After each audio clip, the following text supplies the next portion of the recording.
Hey guys, my name is Lisa, and my husband Peter and I have been foster parents to a sibling group of 3 for over 2 years, and I make weekly videos about foster care, so make sure to subscribe if you are not already.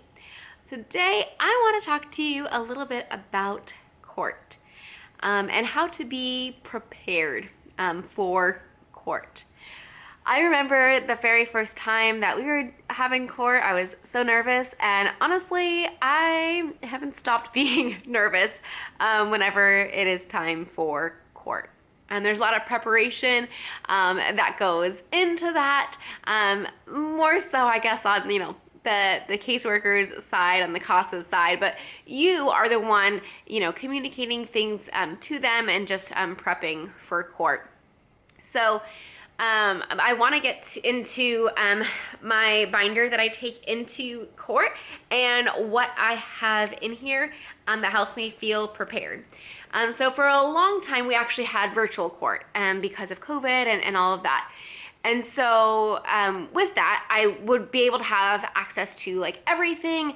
And also I knew that if I needed to look up something on my phone, I would be able to. But now that we are back in person, you are not allowed to use your phone. Your phone needs to be off. And so with that, I can't like check a text or I can't check an email. So we printed out certain things to put in our binder just so we had it available.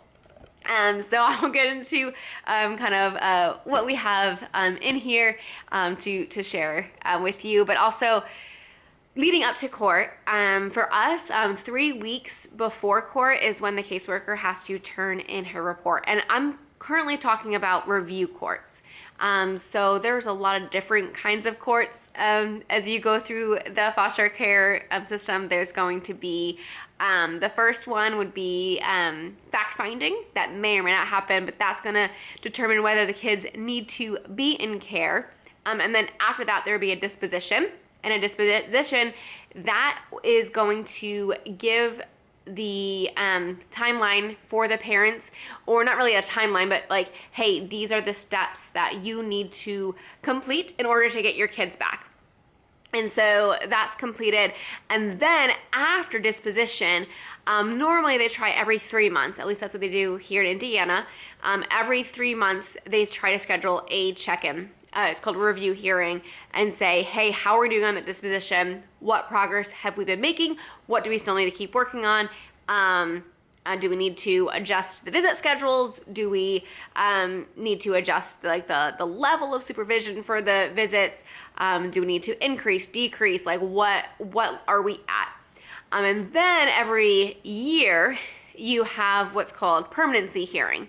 And permanency hearing is going to be like, okay, it's been a year at this point. What's going on?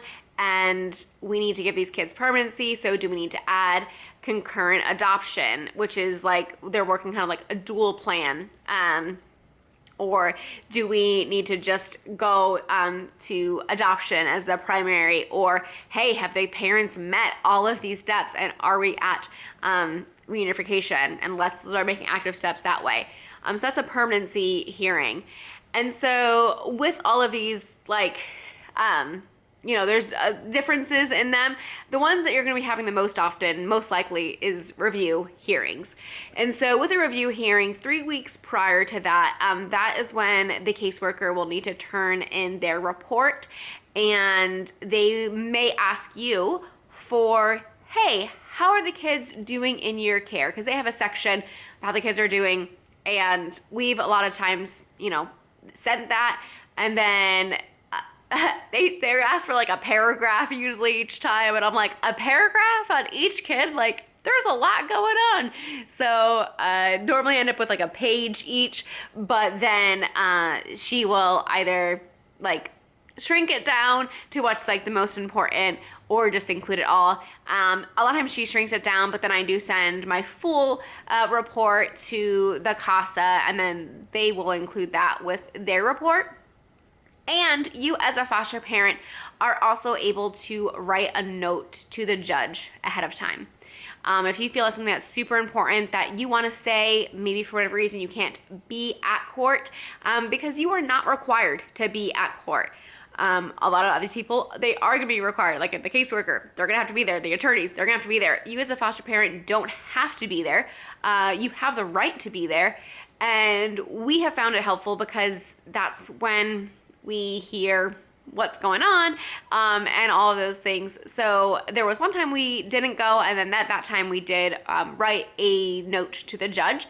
And that was, you know, super different because it was like we are writing what we want to say, and then on court day I didn't have to like have all these emotions, so it actually was kind of nice. But then later in retrospect, there were things that were said that weren't communicated the right way to us, and then it caused me to think something different, and it really created a mess. I can't go into details, but it would have been better had we been able to be at court. So it was nice not having to stress out and having it all down on paper to write to the note to the judge.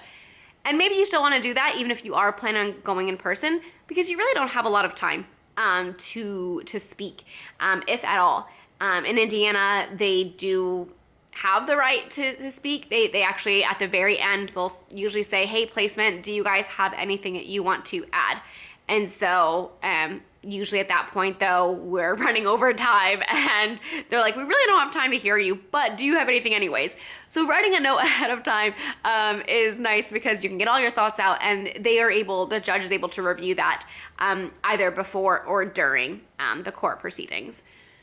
So normally court's scheduled for an hour.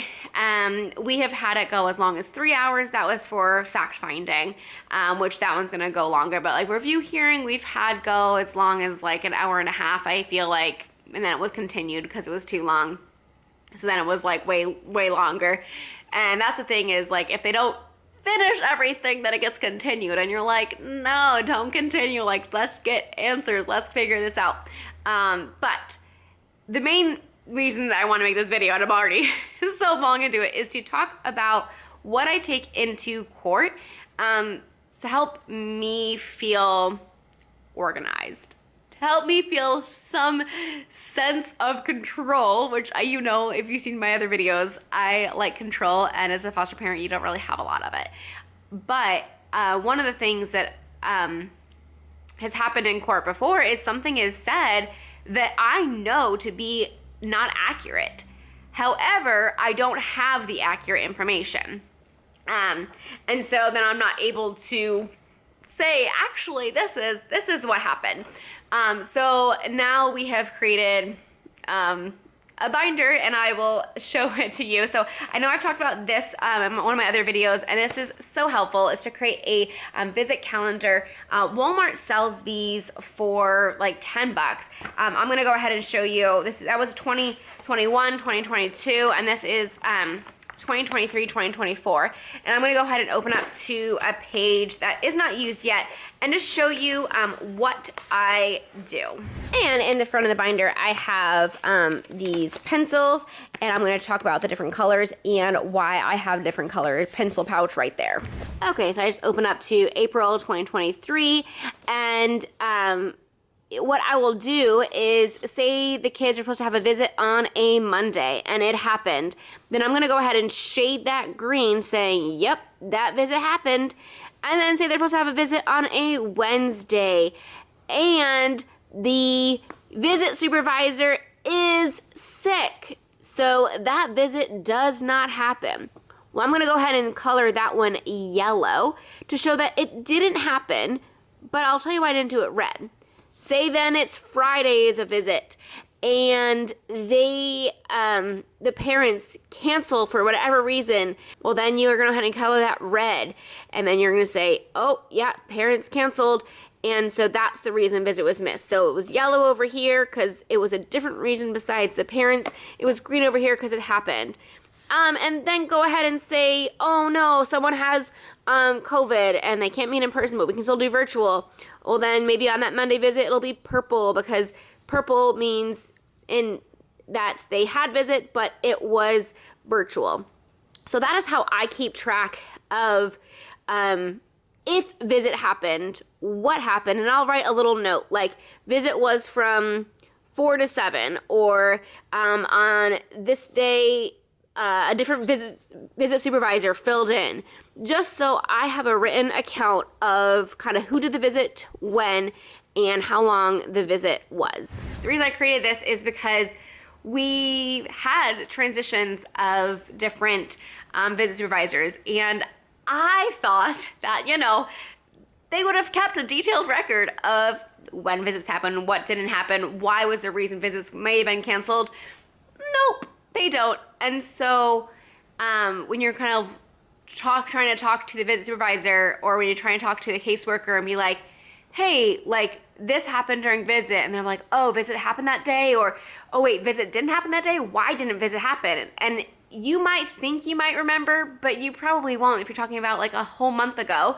You're like, I forget why visit didn't happen, but it didn't happen and the kids were really upset about it, but I can't remember why. So it's very important for your sanity to have a written record. Like I said, Walmart sells these for like 10 bucks.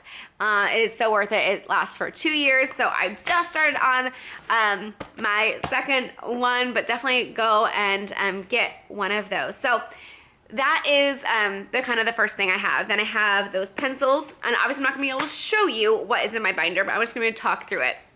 Then that very first page that we have all these in sleeve protectors.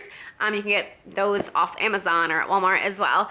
And that way, if anything spills or whatever, it's gonna stay clean. But the very first thing is a case timeline. We actually just recently created this. We figured it was helpful for like the whole team. Again, because you're gonna have different people coming in and out. You have, you know, a caseworker that changes, you have a visit supervisor that changes, the CASA changes, whatever.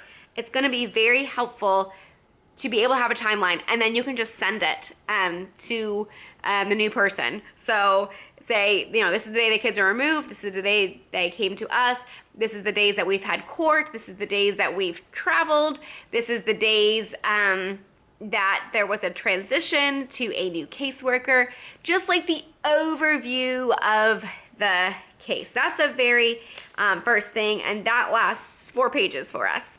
It's bigger font, but also we've had the kids for 2 years, so that's why it has lasted, or that's why it's 4 pages.